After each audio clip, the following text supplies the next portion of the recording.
You know, in this day and age where all of that is such a hot button deal, like I don't know what you expect. Like people are gonna, you know, they're gonna react, and they're not gonna react in a positive way. Back in 1991, the wrestling world was shaken when The Undertaker shocked fans by defeating Hulk Hogan at Survivor Series, a match that many still call one of the most pivotal moments in WWE history. Decades later, that night is still talked about, but now The Undertaker is opening up in a way he never has before, revealing why Hogan's actions backstage pushed him to the edge.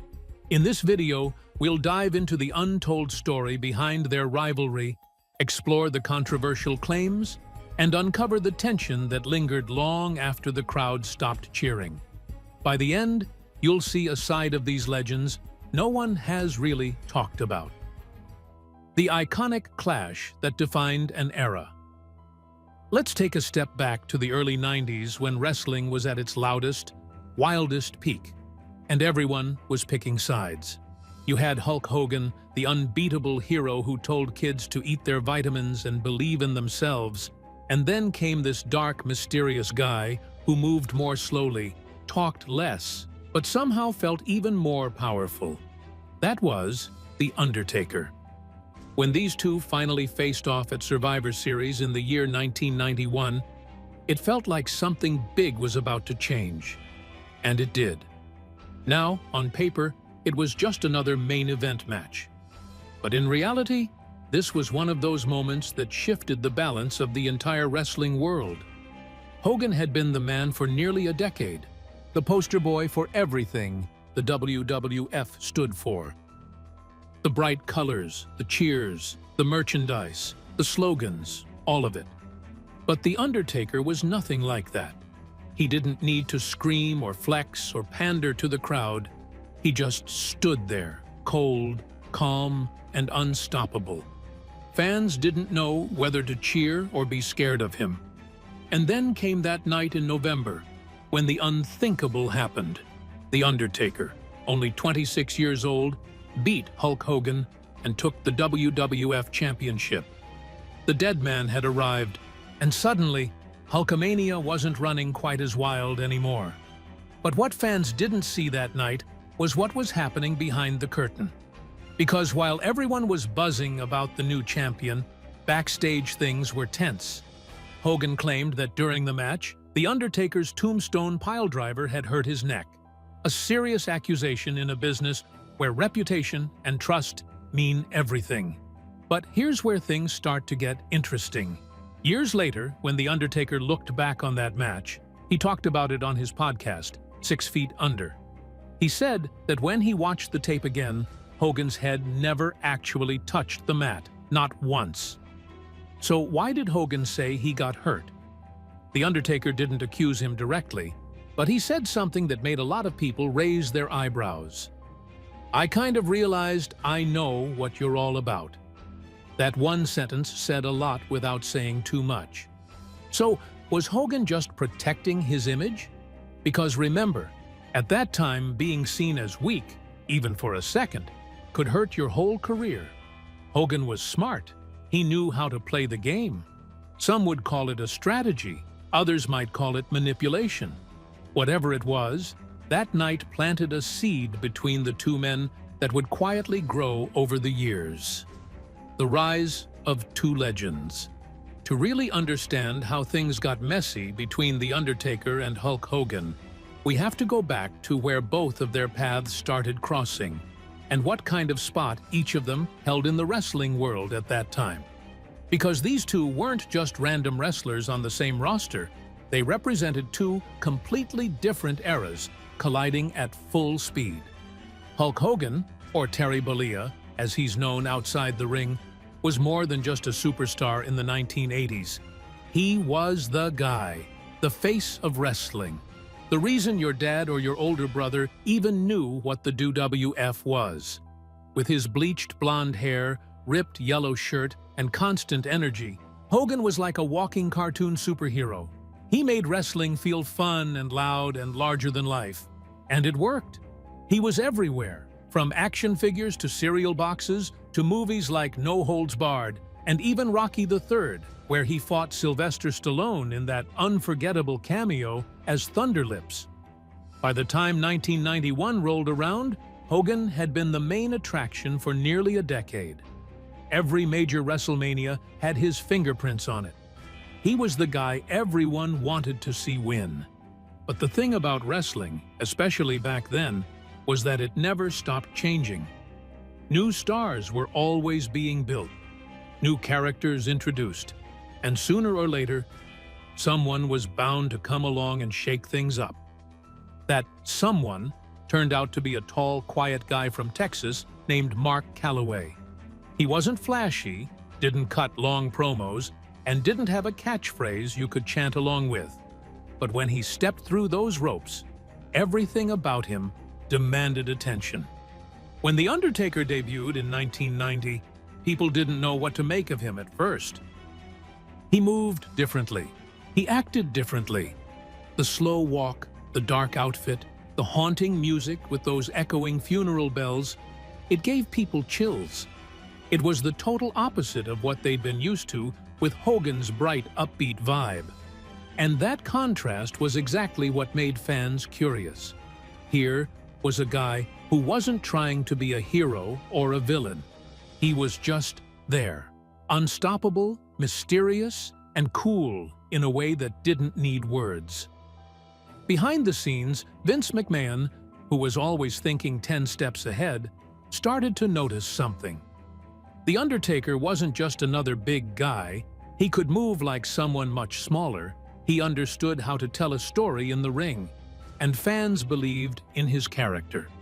For a promoter, that combination was gold. Vince knew that if he wanted to keep the company growing into the next decade, he needed someone who could eventually carry that torch. And quietly, The Undertaker was becoming that guy. But Hogan wasn't ready to hand anything over just yet. He'd built the house, and in his mind, he wasn't about to let someone new take over the main room.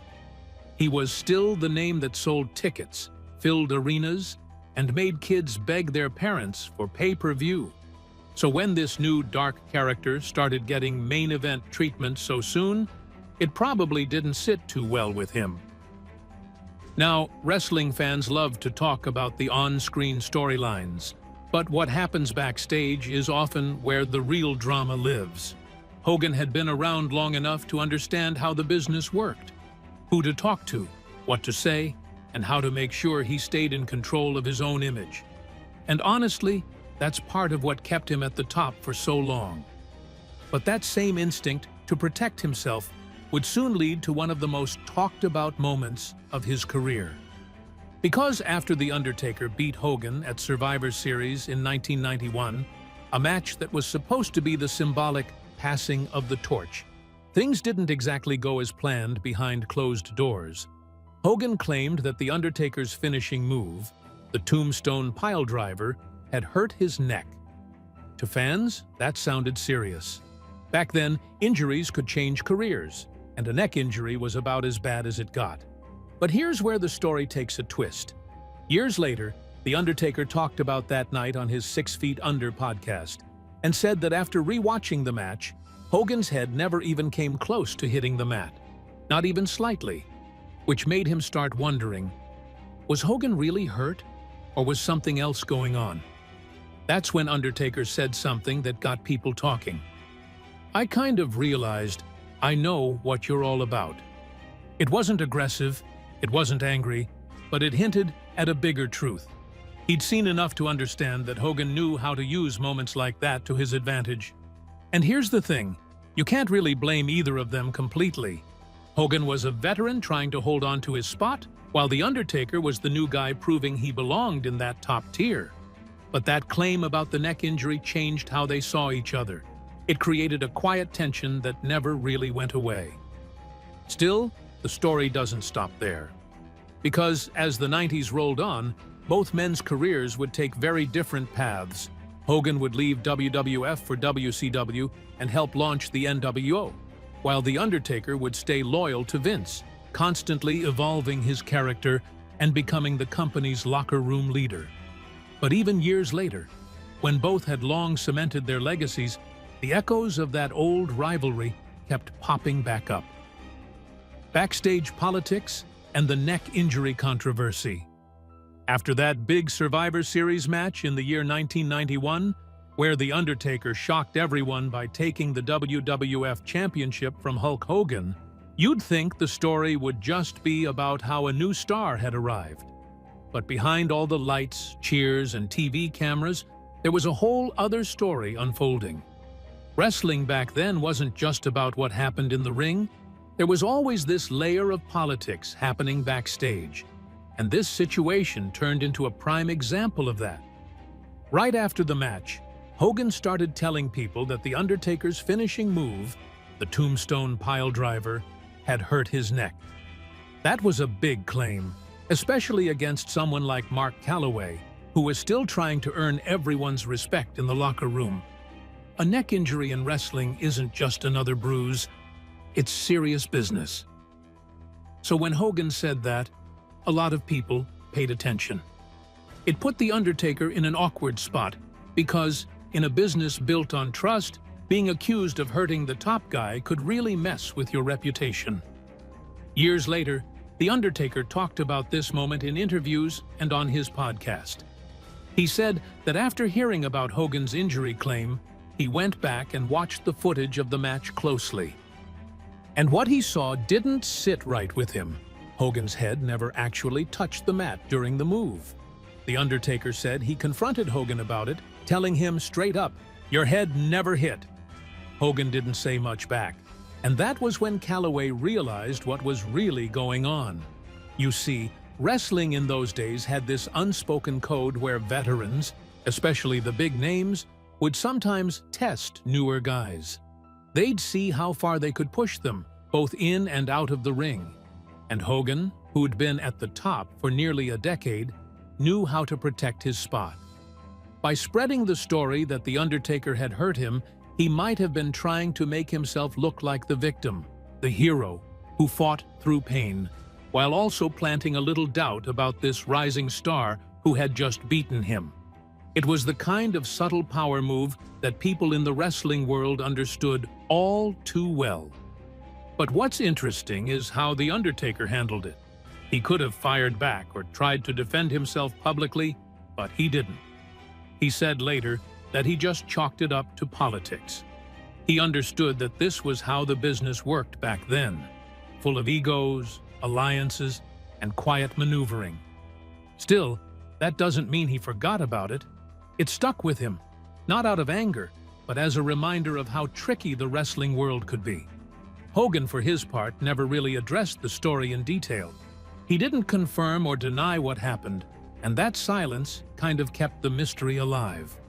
But for people who followed wrestling closely, this wasn't surprising. Hogan had always been known as a smart operator, someone who knew how to read the room, work the crowd, and, when needed, control the narrative behind the scenes. That's how he managed to stay on top for so long. Now, was this neck injury story a one-time thing, or was it part of a bigger pattern? That's the question fans still talk about today. The Undertaker later said that while he respected what Hogan did for wrestling, especially for taking the sport mainstream, that particular incident changed the way he looked at him. There was still respect there, but that pure trust? That was gone. What makes this whole situation even more fascinating is how it revealed a side of wrestling most people didn't see back then. Fans watched the action on TV and thought it was all about rivalries, storylines, and championships. But behind the scenes, it was a constant chess game, one where reputation meant everything, and one bad story could shift how people saw you in the locker room. And this was just the start of a much longer, more complicated relationship between these two legends. Because while Hogan eventually left the WWF and went on to join WCW a few years later, helping kick off what became known as the Monday Night Wars, The Undertaker stayed behind and became the steady anchor of the company. But even with all that distance, that old story from 1991 never really disappeared. Their paths would cross again, years later, in ways that would surprise fans and reopen old wounds, proving that in wrestling, the past never stays buried for long. How things changed between them over the years. As the wrestling scene moved through the 90s, the paths of The Undertaker and Hulk Hogan started to separate in pretty noticeable ways. Hogan left the World Wrestling Federation in the year 1994, looking for a new challenge and a fresh start, which led him to World Championship Wrestling. That move ended up being huge. It helped kick off what fans now call the Monday Night Wars, a time when WWF and WCW went head-to-head every week on television. Hogan was still a major draw, and when he switched things up by turning heel and forming the NWO, it completely changed his image. Suddenly, the All-American hero was the bad guy, and fans loved it. It showed that Hogan could still reinvent himself when the timing was right. Meanwhile, The Undertaker stayed loyal to the WWF and slowly built one of the most consistent careers the business had ever seen.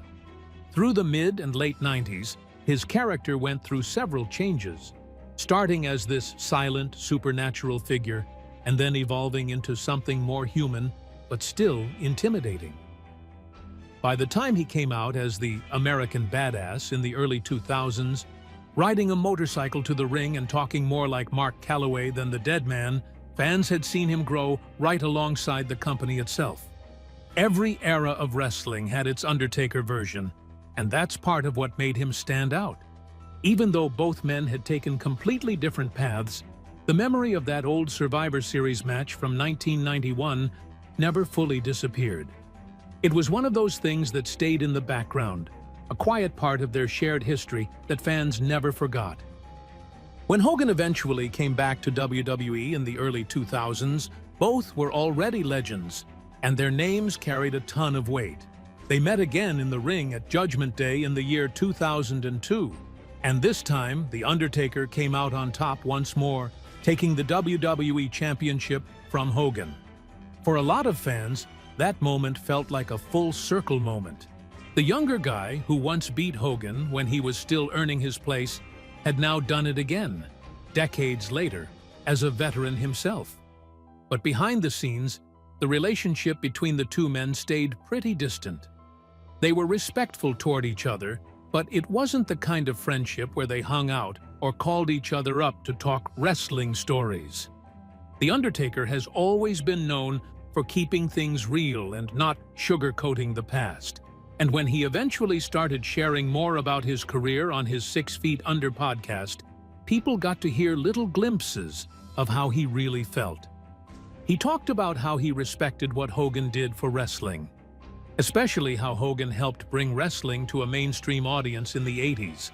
But he also didn't pretend that they saw things the same way. In one podcast episode, he even laughed while mentioning that Hogan got booed during a WWE Raw appearance in the year 2025, saying, "Sometimes in life things come back."